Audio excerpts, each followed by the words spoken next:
Welcome to Hatman Strikes Back Daily Boxing News. So over the past year or so, Tunde Ajayi, the trainer and manager of Anthony Yarde, has expressed interest in his guy stepping up to cruiserweight and taking on Chris Billam-Smith. Now, at the time that Tunde Ajayi said this, Billam-Smith was still a world champion. He's since lost his title to Gilberto Ramirez, so I'm not sure if Ajayi and Yarde are still as keen on that fight, given that fact. Nevertheless, in a recent interview, Billam-Smith responded to the idea. He said, quote, "That'd be a big fight, but if I go in there and stop Anthony Yarde, which is the best outcome for me, right? But what accolades am I actually going to get? I'm not going to get any respect. Oh, he's a light heavyweight coming up and he's got beaten for the British title and a weight below, 25 pounds lighter. So it's like, what do I gain out of that? I would never fight solely just for money. Obviously, money is a byproduct. I won't go, oh yeah, but you're getting paid this much. And he's a good fighter, and he's able to punch, and he's got fast hands. So it's like, I know I'd beat him, but it's almost like that risk versus reward.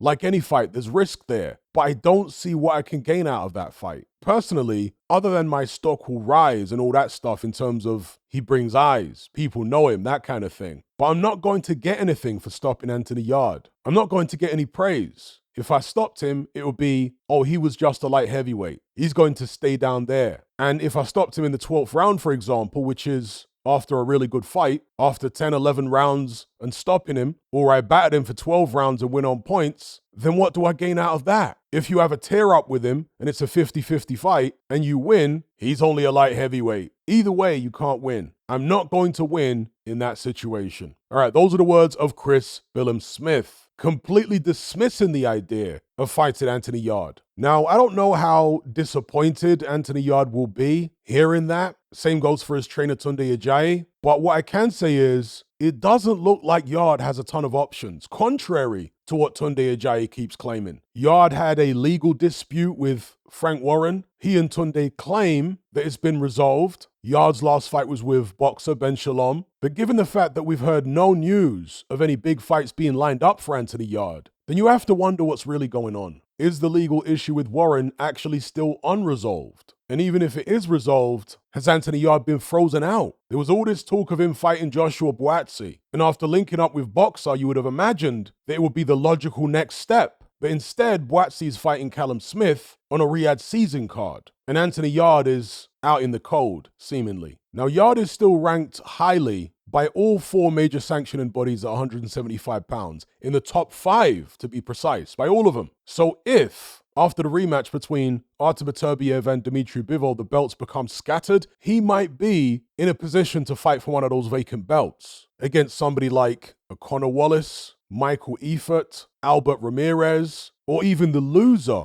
of the Beterbiev-Bivol rematch. Perhaps that's what he and Tunde Ajayi are waiting for. But the way boxing works, unfortunately, is if a powerful promoter has got an issue with you, it's quite easy for them to stifle your career, even if you're not signed with them anymore. Because what they do is, when they catch wind of you trying to fight a particular person, sometimes they will go in and offer that fighter more money to fight somebody else, just to spite you. Now, you might think that's ridiculously petty. Surely no promoter would do that. What do they gain out of it? Well, as I understand it, it's something that has happened. And if you want to talk about petty promoters, look no further than Frank Warren. I'm not saying that he's ever blocked anybody in that way. I have no knowledge of that. But I know for certain that he's a very petty person. This is a guy who's threatened to sue people on Twitter, just random fans. This is a guy who's threatened to sue YouTubers over the years. This is a guy who has sued the press. This is a guy who's sued various fighters. So anyway, it remains to be seen whether Anthony Yarde will be able to secure the opportunity to fight for a vacant belt. If he can't do that, then it seems a fight he was keen on in Billam-Smith at cruiserweight is not on the table as an alternative, because Billam-Smith is not interested in the fight. Now, the interesting thing is, if we have a look at the cruiserweight rankings here for a moment, Billam-Smith doesn't appear to have a ton of opportunities available himself, because he's not ranked in the top 15 by the IBF or the WBA. He is ranked at number 4 by the WBC and number 4 by the WBO, but of course he just lost to Gilberto Ramirez, the current WBO cruiserweight champion. So you wouldn't have imagined that he'd be getting a crack at Gilberto Ramirez again anytime soon. Now with the WBC, there are 3 fighters ranked above him: Ryan Riziki, Yamil Peralta, and Mikhail Sislak. So if Chris Billam-Smith wants a shot against the champion, he's either going to have to fight his way up the rankings into a mandatory position against one of the fighters I just mentioned, or he's going to have to somehow try and entice the champion Noel Mikhailian to make a voluntary defense against him. And normally the way it goes in these situations is it's a matter of offering the champion enough money. Billam-Smith is promoted by Ben Shalom. Can Shalom do that? You wouldn't have imagined that Mikhailian would cost an arm and a leg, but he's the one in the position of power at the end of the day. He's the champion. If he were to fight Chris Billam-Smith in a voluntary, he'd effectively be doing Billam-Smith a favor.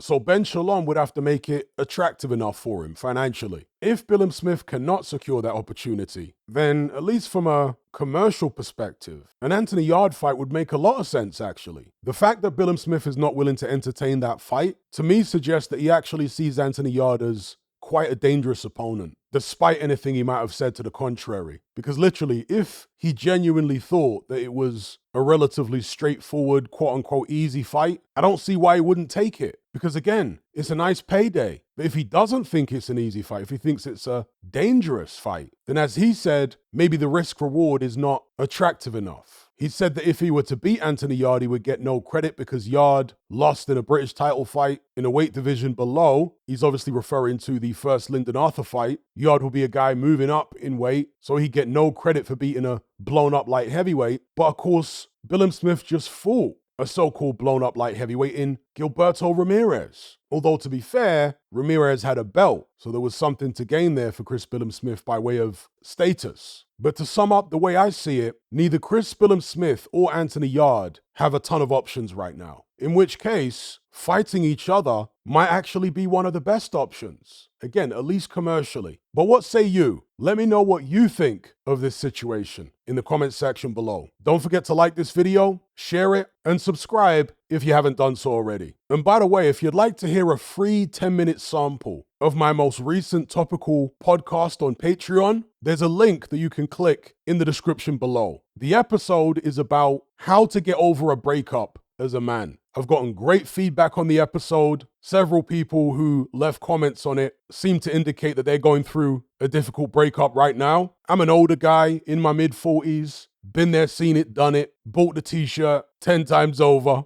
So I like to be able to share the knowledge I've acquired over the years with younger men in the hope that it can help and assist them. So like I say, to listen to the free 10-minute sample, you don't have to sign up for anything. Just click the link in the description box below. And if you like what you hear and you want access to the full episode and all my other topical content on Patreon, then just follow the instructions in this trailer.